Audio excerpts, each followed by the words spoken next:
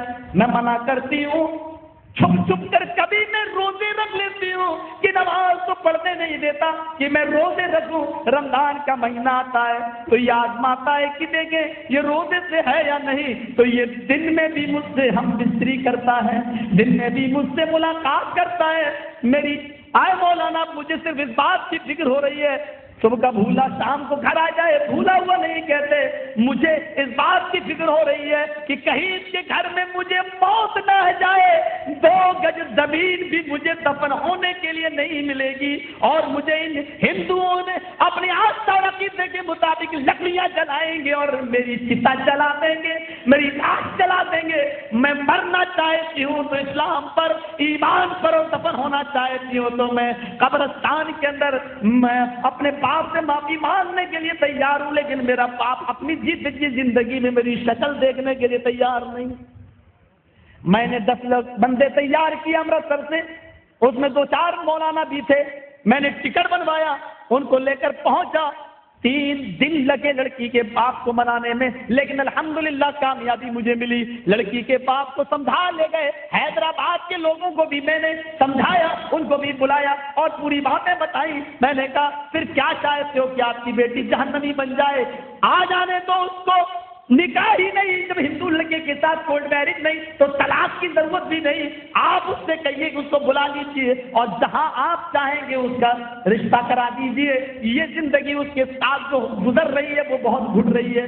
بہرحال لڑکی کے باپ تیار ہوئے اور پھر ایک پلاننگ کے تحت اس لڑکی کو باہر نکالا گیا اس کے گھر سے اور ٹرین پہ بٹھا کر لایا گیا۔ اس لڑکی نے وہاں آنے کے بعد کورٹ میں یہ بیان دے دیا، اس میں وہ لڑکے نے، ہندو لڑکے نے ہم لوگوں کے خلاف کیس دائر کیا، لڑکی نے بیان دیا اپنی مرضی سے شادی کی۔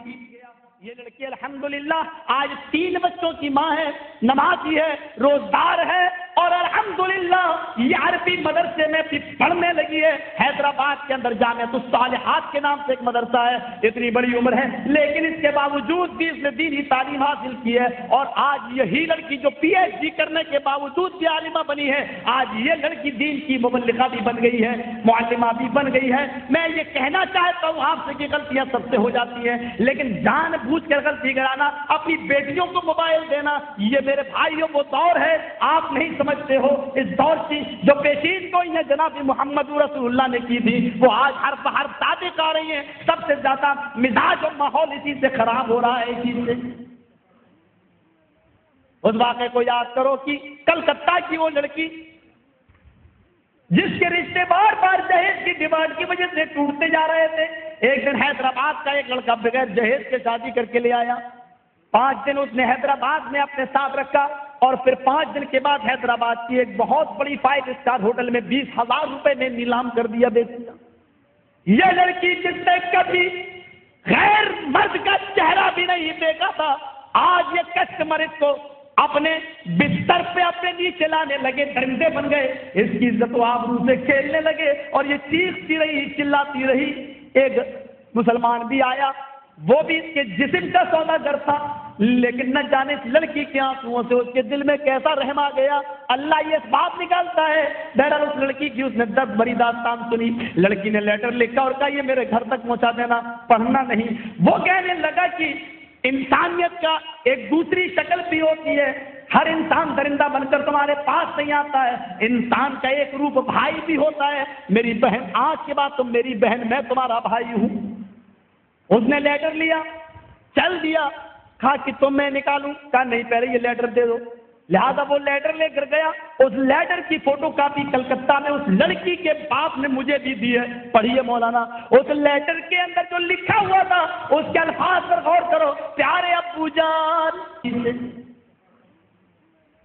اس واقعے کو یاد کرو کہ کلکتہ کی وہ لڑکی جس کے رشتے بار بار جہیز کی ڈیمانڈ کی وجہ سے ٹوٹتے جا رہے تھے، ایک دن حیدرآباد کا ایک لڑکا بغیر جہیز کے شادی کر کے لے آیا، 5 دن اس نے حیدرآباد میں اپنے ساتھ رکھا، اور پھر 5 دن کے بعد حیدرآباد کی ایک بہت بڑی 5 اسٹار ہوٹل میں 20,000 روپے میں نیلام کر دیا، بیچ دیا۔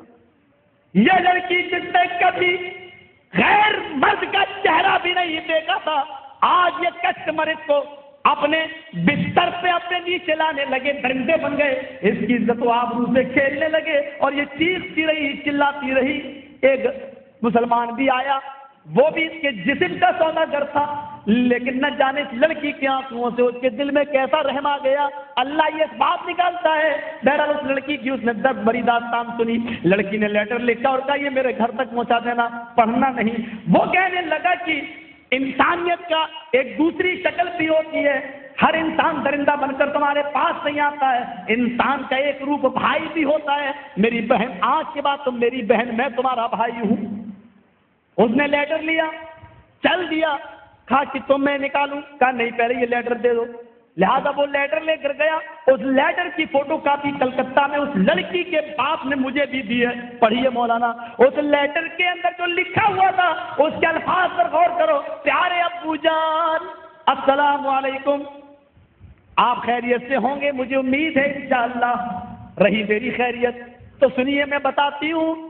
آئے ابو جان، آپ بڑے خوش ہوں گے اس رشتے سے، کیونکہ آپ کا داماد فرشتہ ملا ہے بغیر جہیز کے جو مجھے شادی کر کے لے گیا ہے، لیکن میں یہ کیسے بتاؤں وہ فرشتہ نہیں، پرلے درجے کا شیطان ہے۔ 5 دن اس نے اپنے پاس رکھا اور اس نے 5 اسٹار ہوٹل میں مجھے بیچ دیا۔ اے ابو جان آ جاؤ اور مجھے نکال لو۔ پھر کہتی ہے نہیں، اس ہوٹل کے مالک کے بہت وسیع تعلقات ہے، آپ کو لمبا کیس لڑنا پڑے گا، اور اے ابو جان اس کیس پر لڑتے لڑتے آپ کا یہ اپنا گھر بھی بک جائے گا، یہ گھر بھی نیلام ہو جائے گا، تب جا کر کے آپ مجھے چھڑا بھی پائیں گے۔ اے ابو جان پھر میں اب اس لائق بھی تو نہیں رہ گئی کہ میں اپنی شکل آپ کو دکھلا سکوں، اپنی سہیلیوں کے سامنے آ سکوں، میں ناپاک اور گندی ہو چکی ہوں، میرے جسم سے درندے کھیل چکے ہیں۔ اے ابو جان صبح کا سورج نکلنے سے پہلے میں نے یہ فیصلہ کر لیا ہے، یہ جانتے ہوئے بھی کہ خودکشی حرام ہے، لیکن اس ناپاک زندگی سے میرا مر جانا پھر بھی بہتر ہے۔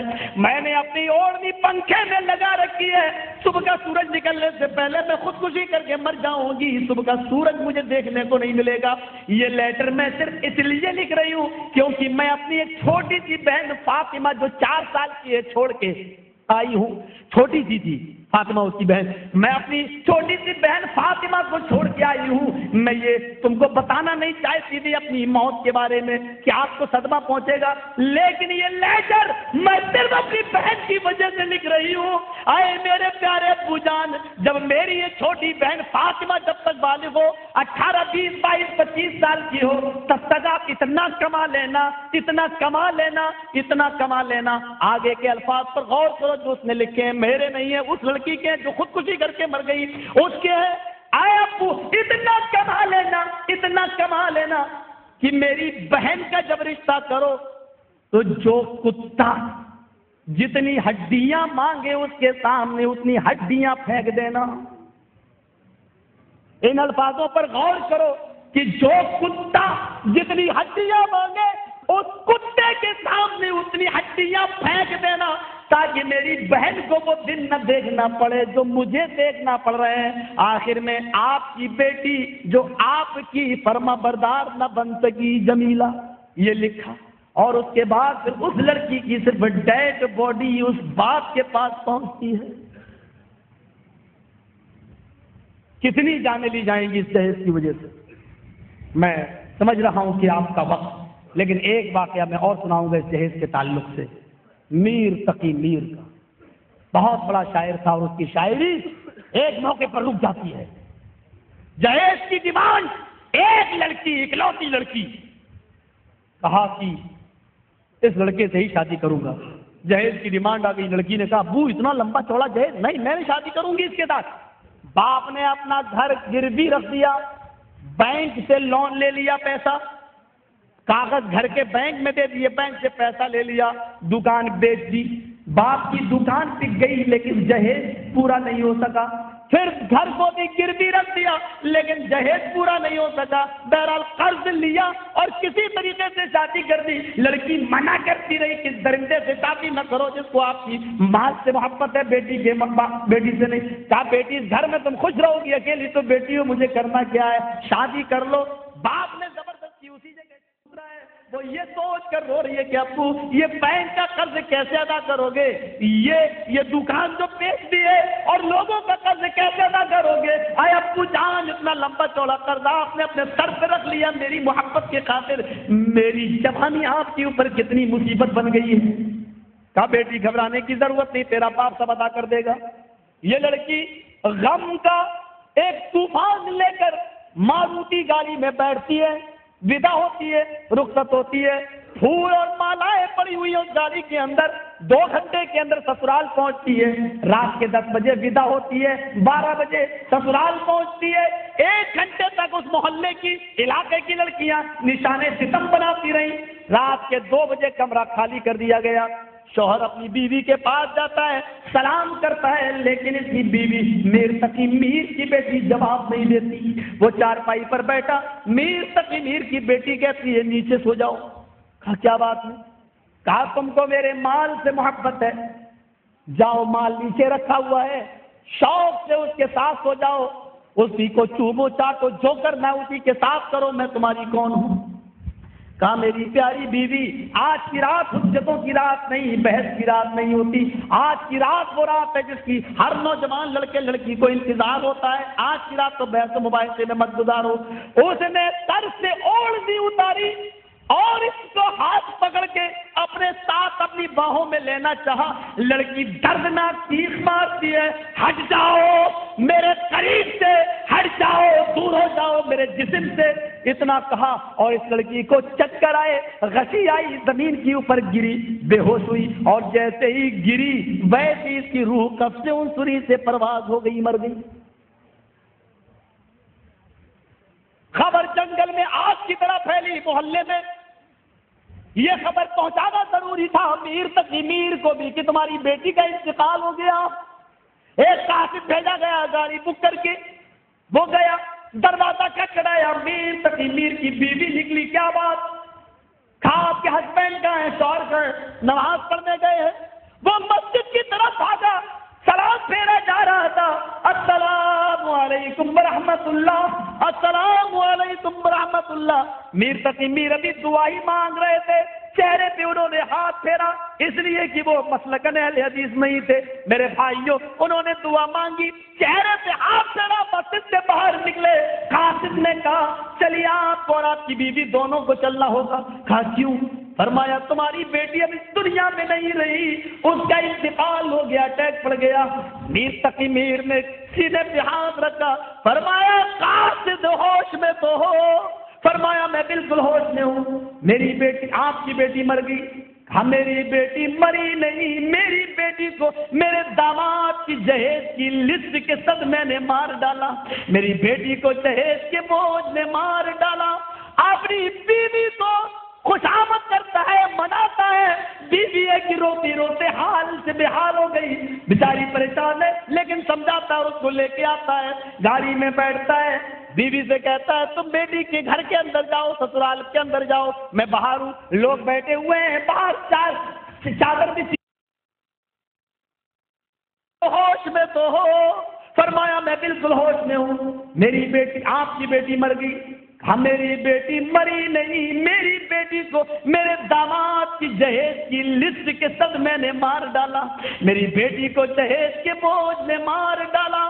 اپنی بیوی کو خوشامد کرتا ہے، مناتا ہے، بیوی ہے کہ روتی روتے حال سے بے حال ہو گئی، بیچاری پریشان ہے، لیکن سمجھاتا ہے، اس کو لے کے آتا ہے، گاڑی میں بیٹھتا ہے، بیوی سے کہتا ہے تم بیٹی کے گھر کے اندر جاؤ، سسرال کے اندر جاؤ، میں باہر ہوں، لوگ بیٹھے ہوئے ہیں باہر، چادر بچھی ہوئی ہے۔ فرمایا کہ تم لوگ یہاں کیوں بیٹھے ہو؟ دیکھیے ہوش و حواس کام نہیں کر رہا ہے۔ میر تقی میر کہتے تم لوگ یہاں کیوں بیٹھے ہو؟ آپ کی بیٹی کا انتقال ہو گیا، میری بیٹی دکھائی نہیں دے رہی ہے، کہاں ہے؟ کہا تھوڑی دیر صبر کرو، ابھی نکلتی ہے، اس کو غسل دیا جا رہا ہے، ابھی اس کو قبرستان کی طرف لے کے جایا جائے گا۔ میر تقی میر ہاتھ باندھے بیٹھے ہیں، تھوڑی دیر کے بعد چارپائی باہر نکلی، سفید کفن پا ہوا تھا، ایک شخص سویا ہوا تھا، ایک لڑکی کی لاش تھی اور اس کے اوپر سفید کفن تھا۔ میر تقی میر ہنسنے لگے، لوگوں نے کہا یہی تمہاری بیٹی ہے؟ کیا بات کرتے ہو، یہ میری بیٹی ہے، میں نے تو لال رنگ کی ساڑی میں رخصت کیا تھا، میں نے تو لال رنگ کے جوڑے میں رخصت کیا تھا، یہ میری بیٹی کیسے ہو سکتی ہے؟ یقین نہیں آتا۔ میر تقی میر صبر کرو، میں جانتا ہوں کہ تم ہوش میں نہیں ہو۔ میر تقی میر ذرا اپنی بیٹی کا آخری دیدار کر لو، چہرہ دیکھ لو، کیا بات کر رہے ہو، یہ میری بیٹی کیسے ہو سکتی ہے؟ تو دیکھ تو لو۔ ایک آدمی نے چہرہ کھولا، آخری دیدار تو کر لو، ابھی قبر میں دفن کر دی جائے گی۔ میر تقی میر کی نظر بیٹی کے چہرے پر پڑی تو آنکھوں سے آنسو جاری ہو گئے، رونے لگے۔ ہاں یہ تو میری بیٹی ہے، میں نے تو کفن نہیں دیا تھا، میں نے تو کچھ نہیں، یہ چیز تو میں نے دی نہیں تھی، یہ میری بیٹی کے جسم پر کہاں سے آ گئی؟ میرا داماد کہاں ہے؟ بولا میں یہاں کھڑا ہوں۔ میرے داماد، تم نے تو لمبی چوڑی لسٹ دی تھی، اس لسٹ میں تو کفن نہیں لکھا ہوا تھا، یہ پھر کہاں سے آ گیا میری بیٹی کے جسم کے اوپر؟ اس کفن کو تم نے اور کیوں نہیں مانگ لیا؟ میں نے اتنی چیزیں گھر کو گروی رکھ کے دکان کو بیچ کے دی تو کفن بھی دے دیتا۔ کیا بات ہے، یہ تم دے کر کیا دکھانا چاہتے ہو؟ پھر اپنی بیٹی کے چہرے پر ہاتھ رکھ کر کہا، اور یہ دردناک شعر پڑھے اور کہا آج کے بعد میری شاعری ختم، یہ میری زندگی کا آخری شعر ہے۔ اور میر تقی میر یہ شعر پڑھتا ہے، اب آیا ہے خیال آرام جائز نام مرادی میں، اب آیا ہے خیال آرام جائز نام مرادی میں، کفن دینا تجھے بھولا تھا میں اسباب شادی میں۔ اور میری بیٹی یہ ایک چیز کی ضرورت تھی کفن، جو میں بھول گیا۔ آئے میری بیٹی، کاش تیرے شوہر نے یہ بھی مانگ لیا ہوتا۔ آئے میرے داماد، ساری چیزیں تو رکھے اور کفن میری بیٹی کو دے، مجھ سے یہ لے اور تو کفن دے، میری بیٹی تیرے دیے ہوئے کفن میں دفن نہیں ہوگی۔ اتارو یہ کفن، اپنی چادر اتارتا ہے، اپنی بیٹی کے جسم کو چھپاتا ہے اور کفن اتار کے پھینک دیتا ہے۔ تو روح لینے والا، جان لینے والا، میری بیٹی کو کفن دے کر کیا جتانا چاہتا ہے؟ میری بیٹی تیرے قبرستان میں دفن نہیں ہوگی، میرے قبرستان میں دفن ہوگی۔ اور اپنی بیٹی کو لایا، لوگوں نے روکا، نہیں رک جاؤ، ایسا نہ کرو، یہ اچھی بات نہیں۔ آج میر تقی میر مضبوط ہو گیا، کہنے لگا خاموش رہو محلے والوں، خاموش رہو شہر والوں، اس وقت تم مر گئے تھے، آج سمجھا رہے ہو مجھے، اس وقت مر گئے تھے جب یہ لمبی چوڑی جہیز کی لسٹ دے رہا تھا، تب تم نے نہیں کہا تھا کہ اتنا لمبا چوڑا جہیز نہ مانگو۔ میر تقی میر کہاں سے دے گا؟ اس وقت تم نے اس کو نہیں سمجھایا۔ آج میں اپنی بیٹی کو اپنے قبرستان میں لے کے جا رہا ہوں تو تم مجھے روک رہے ہو۔ جان نہیں مانتا، نہ تیری، نہ میں اپنے داماد کی، نہ تمہاری، جاؤ کسی کی نہیں مانتا۔ اپنی بیٹی کو لایا اور اپنے قبرستان کے اندر دفن کر دیتا ہے۔ ابھی بھی آنکھیں نہیں کھل رہی ہے، یہ کون ختم کرے گا؟ میں نے مسجد نمرہ میں کہا تھا، آپ کو بھی کہہ دیتا ہوں، اللہ کی قسم، شادیوں میں جو فضول خرچی اور جو لمبے چوڑے ڈیکوریشن اور جو لائٹنگ آپ کے یہاں ہوتی ہے، شرم سے ہم جیسے لوگ چلو بھر پانی میں ڈوب مرنے کا مقام رکھتے ہیں۔ ہمارے انڈیا کے مسلمان اللہ کی قسم آپ سے 1,00,000 گنا بہتر ہیں اس معاملے میں۔ اللہ کی قسم، آپ کی یہاں کی عورتیں جو میک اپ کرتی ہیں، کعبے کے رب کو گواہ بنا کے کہتا ہوں، ہم انڈیا کے اندر مسلمانی عورتیں اتنا میک اپ نہیں کرتی ہیں۔ میرے بھائیوں، ہمارے یہاں کی ہندو لڑکیاں اتنا میک اپ نہیں کرتی ہیں جتنا آپ کیا مسلمان لڑکیاں کرتی ہیں۔ جاؤ، میں نے یہ بات ڈنڈے کی چوٹ پر کہہ دی ہے، شرم کرو۔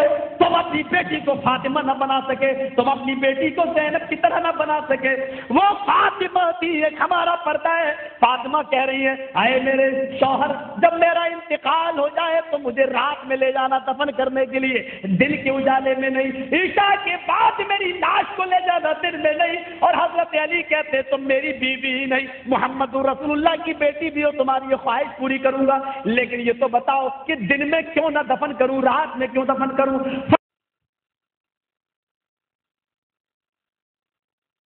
فرمایا علی نام لے رہی ہیں اپنے شوہر کا، یا تو نام لینے سے نکاح ٹوٹتے ہیں ہمارے بھائیوں کے۔ فرمایا علی، میں چاہے چاہتی ہوں کہ جب میرا انتقال ہو جائے اور مجھے کفن پہنایا جائے تو رات کے اندھیرے میں میرے جنازے کو نکالا جائے. میں محمد کی بیٹی ہوں, نہیں چاہتی ہوں کہ میرے مردہ جسم پر پڑے ہوئے کفن پر بھی کسی غیر مرد کی نظر پڑے.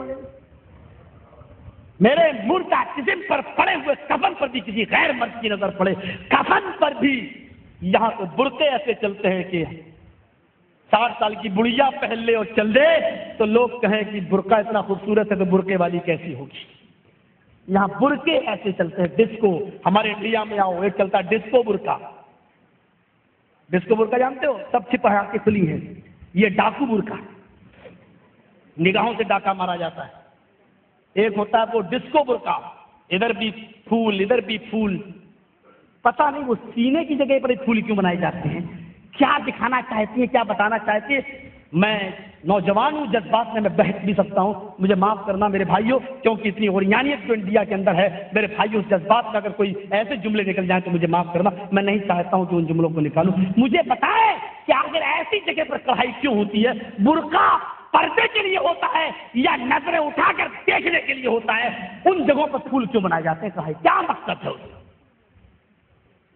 مسند احمد کی صحیح روایت موجود ہے. ایک عورت اللہ کے نبی کے پاس آتی ہے, کہتی ہے اللہ کے نبی میری جلباب بہت نیچی ہے. آپ نے فرمایا نیچی ہونی چاہیے. فرمایا اللہ کے نبی زمین کی مٹی اڑاتے ہوئے جاتی ہے. فرمایا جلباب یعنی برقع اتنا ہی نیچے ہونا چاہیے. کہا اللہ کے نبی ہم مسجد میں نماز پڑھنے جاتے ہیں اتنی نیچی چادر پہن کر. فرمایا کہ چادر اتنی نیچی ہونی چاہیے کہ ٹخنے وغیرہ ڈھک جائیں, زمین کی مٹی اڑتی ہوئی جائے. فرمایا اللہ کے نبی کبھی کبھی راستے میں گندگی پڑی ہوئی ہوتی ہے, پیشاب اور پائخانہ پڑا ہوا ہوتا ہے. اے اللہ کے نبی کیا پیشاب و پائخانے کو دیکھ کر اپنی چادر اوپر کر لوں, تھوڑا سا اٹھا لوں اور پیشاب و پائخانے کو کراس کر کے آگے نکل جاؤں, پھر نیچے کر لوں, کیا اتنی اجازت ہے؟ فرمایا اے بی بی بالکل نہیں, محترمہ بالکل نہیں, اے عورت بالکل نہیں. چادر زمین سے لٹک رہی ہے, زمین کی مٹی کو اڑاتی ہوئی جا رہی ہے تو جانے دو. پیشاب اور پائخانے کو دیکھ کر بھی چادر اوپر نہیں اٹھا سکتی ہو. فرمایا دائیں سے نکل جاؤ, بائیں سے نکل جاؤ. کہنے لگی دائیں بھی مرد ہوتے ہیں, بائیں بھی پرائے مرد ہوتے ہیں, پھر میں کیا کروں, اس گندگی کے اوپر سے نکلنا ضروری ہوتا ہے. چادر اٹھانے کی اجازت نہیں ہے. فرمایا نہیں, اپنی پنڈلیاں اپنی ایڑی کھولنے کی اجازت نہیں ہے, چادر نیچے ہی رہنے دے اور نکل جا. کہا اللہ کے نبی چادر گندی ہو جائے گی, پیشاب و پائخانہ لگ جائے گا. فرمایا لگ جانے دے. کہا اللہ کے نبی اسی چادر کو اوڑھ کر میں نماز پڑھتی ہوں, مسجد میں وہ اپنی آبا نہیں اتارتی ہوں. فرمایا اسی چادر کو اوڑھ کر نماز پڑھ لے. کہا اللہ کے نبی جب پیشاب و پائخانہ لگ جائے گا تو اس چادر میں کیسے نماز ہوگی؟ فرمایا جب پیشاب و پائخانہ تیری چادر میں لگے گا تو تیری چادر تیری آبایا ناپاک ضرور ہو جائے گی, لیکن جب وہ زمین ہی پر لٹک کر چلے گی تو زمین پر رگڑ رگڑ کر اس کی پاک مٹی سے تیری ناپاکی ظاہر ہو جائے گی اور زمین پر پڑی ہوئی پاک مٹی تیری چادر کو پاک کر دے گی.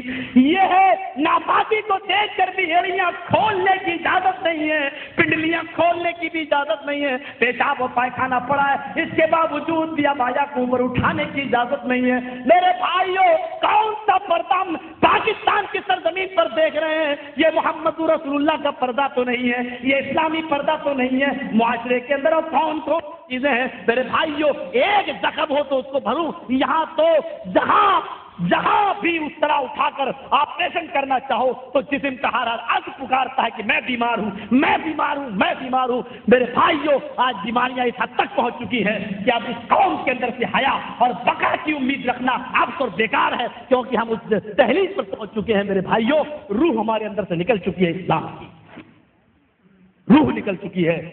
یہ ہے میرا 2.25 گھنٹے کا پروگرام. کل میرے 2 پروگرام ہیں, پرسوں بھی پروگرام ہیں, 2 جمعہ کا خطبہ بھی ہے اور شام کا پروگرام بھی ہے. یہ 2 پروگرام کرا کے آپ کے ان اہل حدیثوں نے میرا کچومر نکال لیا. بہرحال جو وقت ملا مجھے آپ کے درمیان, اللہ اس کو قبول فرمائے, ہماری بھی محنت کو قبول فرمائے, آپ کے سننے کو قبول فرمائے, ہمیں بھی عمل دے, آپ کو بھی عمل کی توفیق دے, اور اس رشتے سے جتنے لوگ جڑے ہوئے اللہ ان سب کو توفیق دے. معاشرے کی اصلاح ہم سب کو کرنے کی توفیق عطا فرمائے. بار اللہ ہم جمیع مسلمانوں کو اتفاق اور اتحاد کے پلیٹ فارم پر قائم کر دے. وما علینا الا البلاغ المبین. وآخر دعوانا ان الحمد للہ رب العالمین. السلام علیکم ورحمۃ اللہ وبرکاتہ.